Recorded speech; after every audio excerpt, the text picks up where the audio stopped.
Bonjour les amis, Europa Expo vous propose un voyage interplanétaire avec cette expo qui s'intitule Vers la Lune et au-delà.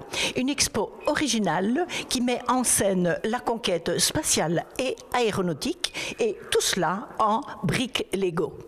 Alors, nous écoutons M. Magère, l'organisateur de cette expo, qui nous en parle. Monsieur Magère, bonjour. Bonjour. Alors, Monsieur Magère, cette expo Vers la Lune et au-delà, comment est née l'idée de cette expo uniquement faite en Lego? Alors là, je dois être très modeste puisque l'idée ne vient pas de nous. C'est une exposition qui voyage en France depuis plusieurs années et ce sont nos amis français d'Épicure qui ont conçu et construit toute cette exposition. Et pour la première fois, elle vient en Belgique, ce qui est un honneur pour nous.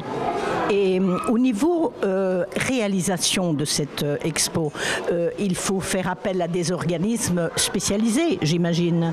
Alors, Épicure a sa propre équipe de monteurs notamment, qui ont la patience d'assembler brique par brique tout ce que vous voyez ici dans l'exposition sur des thématiques différentes. Ici, nous avons choisi celle qui nous touche au monde spatial parce que les planètes et tout ce qui touche à l'aéronautique intéresse quand même un grand public, raison pour laquelle aussi on a pu aménager, nous, un espace pour les enfants pour qu'ils puissent eux aussi découvrir et construire des objets en Lego. Est-ce que vous savez nous dire le nombre de Lego qui ont été utilisés pour faire cette immense expo? Alors les chiffres varient un peu selon qu'ils soient donnés par la presse ou la police, mais c'est environ 300 000 briques Lego qui sont présentes ici dans l'exposition, ce qui représente plus de 1500 heures de travail. C'est ce que j'allais vous demander, combien d'heures de travail? Et ce sont des équipes spécialisées dans ce domaine-là? Tout à fait, mais par contre, comme nous ici, nos propres équipes peuvent aussi bien construire une exposition sur Toutankhamon ou sur Napoléon ou sur Da Vinci. Chez Épicure, leur équipe ont aussi développé des expositions sur des thématiques aussi différentes que l'espace, les fables de La Fontaine ou encore d'autres thématiques.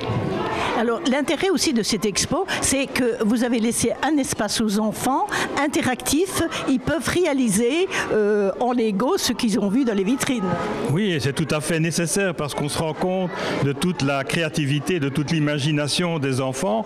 Et cet espace est aussi un moment d'échange. Et on voit les parents et les enfants qui discutent, qui échangent. Et pour nous, c'est important d'avoir ce type de relation intergénérationnelle dans une exposition comme celle-ci parce que quand on dit que c'est pour les enfants, vous pouvez regarder, les papas ou les mamans jouent également à mettre des Legos ensemble. Oui, j'imagine bien. Alors, au niveau fréquentation, donc c'est adressé à un public plutôt famille, enfants, adultes, tout public.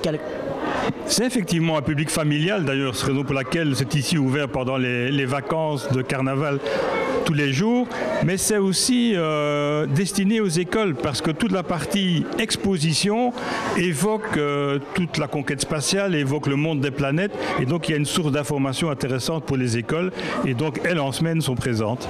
Ce qui est intéressant aussi, c'est l'historique aussi parce qu'on voit vraiment le début de la conquête spatiale jusqu'à aujourd'hui pratiquement.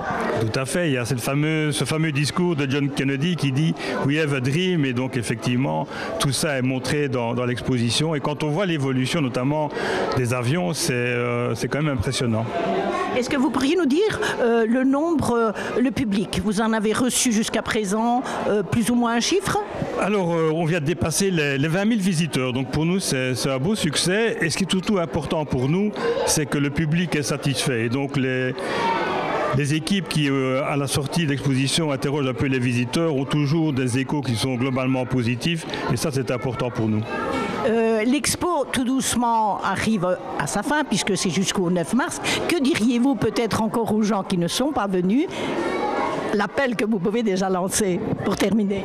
Alors, qui profitent. Ici, ce sont 2 semaines de vacances scolaires. Nous sommes ouverts tous les jours et que donc, ils n'ont pas de souci à venir. Et peut-être leur conseiller quand même de réserver leur place par le site. Comme ça, ils sont sûrs qu'à l'heure qu'ils ont choisi, il y a une possibilité de visiter parce qu'on a fait des tranches horaires pour permettre à chacun de visiter l'expo dans les meilleures conditions. Et par jour, plus ou moins? Combien de visiteurs? Ça dépend. Hier, par exemple, on a fait 700 visiteurs. Donc, effectivement, mais on a une jauge qui permet d'accueillir tout le monde dans de bonnes conditions. Eh bien, merci beaucoup, Monsieur Magère. C'est une expo qui vaut vraiment la peine d'être vue. Avec grand plaisir. Vous êtes les bienvenus, vous le savez. Merci. Merci. Bonjour. Bonjour. Tu t'appelles comment? Alicia. Alicia, alors tu viens de voir l'expo. Est-ce que tu sais le titre de cette expo? Non. Donc ça s'appelle Vers la Lune et au-delà. Dis-moi un peu, qu'est-ce que tu as le plus aimé dans cette expo? Construire avec les Lego. Donc tu as réalisé toi-même des avions? Oui. Et est-ce qu'il y a une réalisation que tu as le plus, tu as dit, waouh, c'est super? Oui. Quoi? Dis-nous. C'est Mercure. Comment? Mercure. Mercure. Et c'est quoi Mercure? C'est une planète avec autour un cercle. Et tu sais combien de Lego on a utilisé pour faire cette planète? Non. Non? Il paraît qu'il y a des milliers de Lego qu'on a utilisés. Oui. Et dis-moi, qu'est-ce que tu as réalisé? Parce que je vois que tous les petits-enfants ici peuvent construire quelque chose. Toi, qu'est-ce que tu as choisi? Moi, je suis avec Victor en train de construire une protection pour ensuite faire une construction pour qu'elle tombe. Ah, une protection. Et tu l'as terminée? Non. Non. Et tu as envie de revenir voir cette expo? Oui. Et tu diras quoi à tes copains et copines qui ne l'ont pas encore vue? Toute la classe l'a déjà vue, mais... Vous êtes venus avec l'école? Oui. Ok. Merci beaucoup, Alicia. De rien. Alors les amis, si vous n'avez pas encore vu cette expo, alors dépêchez-vous, c'est jusqu'au 9 mars ici au Guillemin. Une expo à visiter seule ou en famille avec les enfants, c'est une expo qui s'adresse à tout public.